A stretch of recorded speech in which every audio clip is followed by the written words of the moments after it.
ঘন কুয়াশায় ঢাকা শীতের সকাল।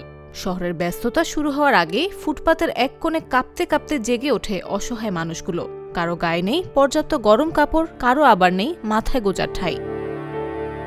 শীতের তীব্রতায় যখন মানুষ গরম কাপড় আর উষ্ণ ঘরে স্বস্তি খুঁজছেন, তখন খোলা আকাশের নিচে চরম কষ্টে দিন কাটছে নিম্ন আয়ের ও ভাসমান মানুষের। শীত তাদের কাছে শুধু একটি ঋতু নয়, বরং প্রতিদিনের এক কঠিন সংগ্রামের নাম।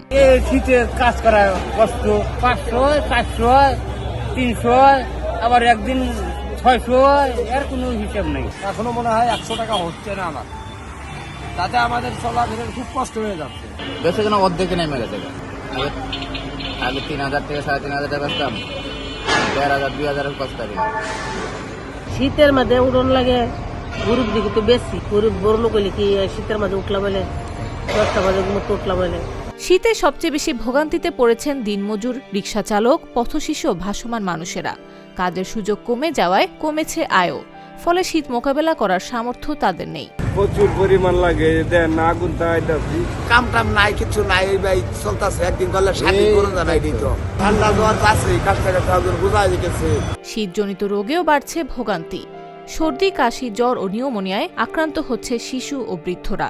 কিন্তু চিকিৎসার খরচ বহন করাও তাদের জন্য কঠিন। ঠান্ডা আছে, সর্দি। আমার এক বাচ্চা 2-2.5 বছরের, আমার সর্দি আছে, মানে জ্বরও আছে। এটা আমাদেরও আছে, যে এখনো পর্যন্ত সর্দি আছে।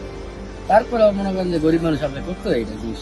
মানুষজন কম, আবার অটো বেশি, এলে অটো গাড়ি দাম অনেক সমস্যা করছে ভাই। শীতের তীব্রতা একটু বেশি আজকে, শীতটা একটু বেশি হচ্ছে, শীতটা একটু বেশি, তাপমাত্রা একটু বেশি।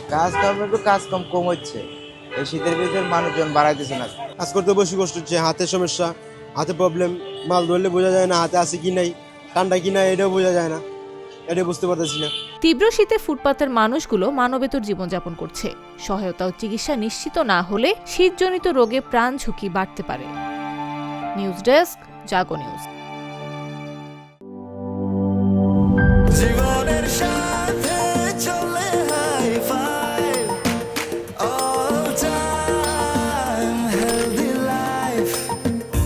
নিশ্চিন্তে খান স্বাস্থ্যকর অল টাইম পান। All time healthy life.